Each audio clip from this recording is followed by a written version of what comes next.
आज एक मित्र ने पूछा है, गुरुदेव मैं ध्यान भी नहीं कर पाता हूँ, पूजा पाठ भी बिल्कुल नहीं कर पाता हूँ, क्या मुझ जैसे आलसी के लिए भी मुक्ति पाने का कोई उपाय है या नहीं? मैं इसलिए इस प्रश्न की चर्चा कर रहा हूं क्योंकि यह प्रश्न मुझे प्रीतिकर लगा। और ये प्रीतिकर इसलिए लगा कि शायद सबके प्राणों में ये प्रश्न उठता है।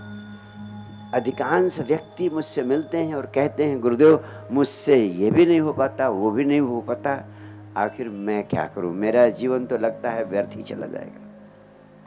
लेकिन सबसे पहली बात इस संबंध में मैं आपसे यही कहना चाहता हूं, भले ही आप ध्यान नहीं कर पाते, भले ही आप पूजा पाठ नहीं कर पाते, भले ही आप बहुत बड़े आलसी हैं, लेकिन फिर भी आपके लिए मुक्ति पाने का मार्ग अवश्य मिल जाएगा। और मैं कहना चाहता हूं कि मार्ग तो है ही।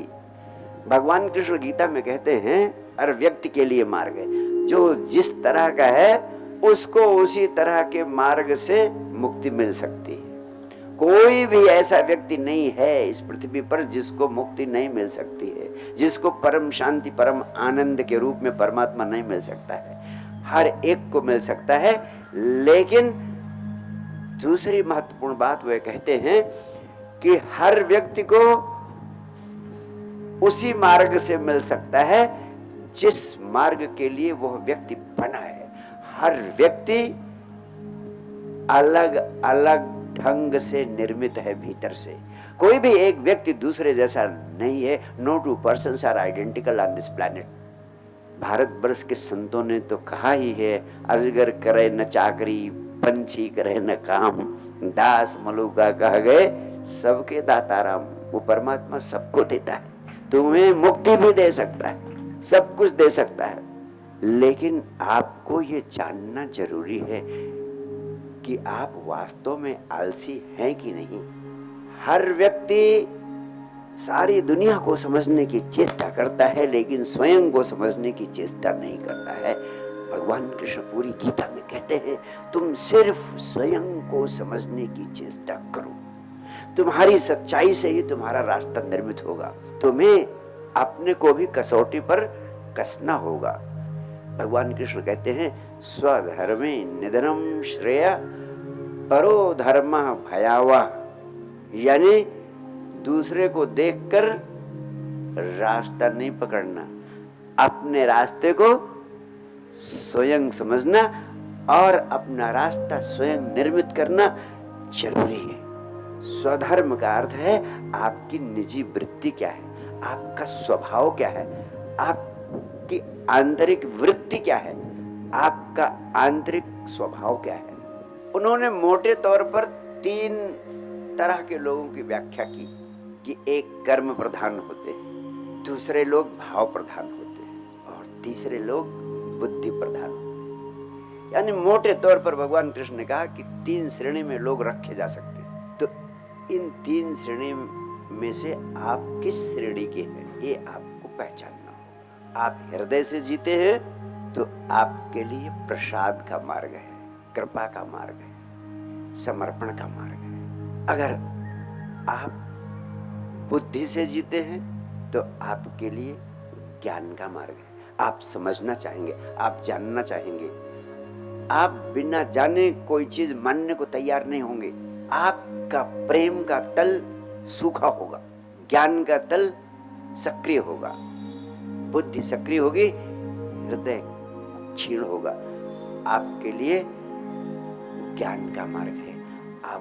आपके लिए इतना ही पर्याप्त है, गुरुदेव मैंने आपको अपने हाथों में छोड़ दिया, आपको बचाना बचाओ, आपको मारना मारो, मैंने तो स्वयं को आपके हाथों में छोड़ दिया है। अगर पूरा पूरा हृदय से छोड़ देने की क्षमता है आपके भीतर, तो समर्पण का मार्ग है आपका। उसी समर्पण के मार्ग को प्रसाद का मार्ग कहते हैं, कृपा का मार्ग कहते हैं कि मुझे तो प्रसाद में जो मिल जाएगा वही स्वीकार्य है, मुझे तो कृपा से जो मिल जाएगा वही स्वीकार्य। ऐसे लोगों पे कृपा बरसती।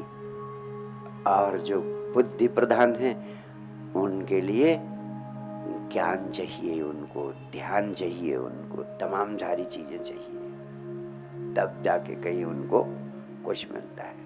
अर्जुन युद्ध में उतरने के लिए तैयार नहीं है। भगवान कृष्ण उनसे कहते हैं, अर्जुन तुम्हें युद्ध करना ही होगा। क्यों कहते हैं तुम्हें युद्ध करना ही होगा? सिर्फ इसलिए कि उनको बचपन से ही जानते कि उनका स्वधर्म, उनकी आंतरिक वृत्ति क्षत्रिय की है, उनकी आंतरिक वृत्ति योद्धा की है, लड़ने वाले की है।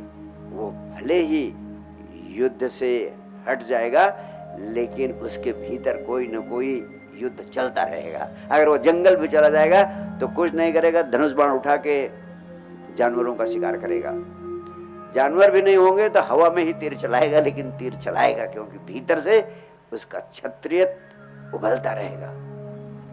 उसका स्वधर्म है युद्ध करना, तो उसको मंजिल जिंदगी में मिलेगी तो कर्म करने से मिलेगी। हाँ, कर्म करने के लिए उन्होंने यही रास्ता बताया कि कर्म करो, लेकिन फल की आकांक्षा न करो, क्योंकि फल तुम्हारे हाथ में नहीं है। जो तुम्हारे हाथ में है वही तुम कर सकते हो, इसलिए कर्म तुम पूरा करो। फल की चिंता छोड़ दो तो तुम्हारा कर्म करना ही कर्म योग बन जाएगा और तुम्हें परम आनंद की मंजिल पे पहुंचा देगा। एक मार्ग है प्रयास का, संकल्प का होता है, जो करने से ही संभव होता है। भगवान बुद्ध का मार्ग प्रयास का मार्ग है। अगर आप आलसी हैं तो आपके लिए ब्राह्मणों का मार्ग है, अजगर करे न चाकरी वाला मार्ग है। वो जो मीरा का मार्ग था, वो जो स्वामी चैतन्य का मार्ग था, वो जो भक्तों का मार्ग रहा है, वो जो आचार्य रामानुजाचार्य का मार्ग है, भक्ति का मार्ग, कि कुछ करना मेरे बस में नहीं, सब कुछ प्रभु की कृपा से होता है। प्रभु की कृपा के बिना कुछ नहीं हो सकता, तो मुझे कुछ करने की जरूरत नहीं। और ऐसे ही जब ईसा मसीह को सूली पर चढ़ाया गया, उनके प्राणों में भी ठीक वैसा ही भाव उठा था, प्रभु अपने बेटे के साथ क्या कर रहे हो? ये भी कोई बात हुई? मैंने जिंदगी भर क्या क्या किया, मुझे सूली पर चढ़ना पड़ रहा है। लेकिन तुरंत उनको होश आया, उन्होंने कहा नहीं, मेरी जिंदगी में एक ही आकांक्षा थी कि प्रभु तुम्हारी खुशी में मेरी खुशी, इसलिए अगर तुमको इसी में खुशी है तो let thy will be done, प्रभु तेरी मर्जी पूरी हो। अगर तू इसी में खुश है तो प्रभु तेरी मर्जी पूरी हो। ये भक्ति की भाषा, इसमें करना कुछ नहीं, ये संपूर्ण समर्पण की आकांक्षा है, ये संपूर्ण समर्पण की पराकाष्ठा है। तो अपनी वृत्ति को जानो। अगर तुम्हारे प्राणों में समर्पण का भाव पैदा होता है सदगुरु के प्रति, परमात्मा के प्रति, तो समर्पण ही तुम्हारा मार्ग है, उसी मार्ग से तुम्हें मिल जाएगा। फिर जिसके प्रति तुम्हारा समर्पण होगा उसकी सारी ऊर्जा तुम्हें मिल जाएगी। वो अगर तुम्हें मूर्ति के प्रति समर्पण हो गया तो मूर्ति के माध्यम से अस्तित्व की ऊर्जा तुम्हें मिल जाएगी। सदगुरु के प्रति वह समर्पण हो गया तो सदगुरु के माध्यम से अस्तित्व की सारी ऊर्जा तुम्हें मिल जाएगी। यम यम चिंतयते कामम तम तम प्राप्नोति निश्चितम, यानी जैसा जैसा सोचोगे वैसा वैसा होता जाएगा। इसीलिए अध्यात्म के वैज्ञानिकों ने कहा कि मूर्ति बोलती नहीं, पत्थर की होती है, हो सकता है उसके प्रति समर्पण का भाव ना आए। इसीलिए अध्यात्म के वैज्ञानिकों ने कहा कि जीवंत सदगुरु वो तुम्हारी आंखों में झांक सकता है, तुम्हारे हृदय को छू सकता है, वो तुम्हें संवेदित कर सकता है, तुम उसे संवेदित कर सकते हो। इसलिए अगर गुरु में परमात्मा की प्रतिष्ठा कर देते हो तो गुरु की प्रतिमा ही तुम्हारे लिए परमात्मा की प्रतिमा बन जाती है। गुरु का वचन तुम्हारे लिए परमात्मा का वचन बन जाता है, गुरु का हाथ तुम्हारे लिए परमात्मा का हाथ बन जाता है।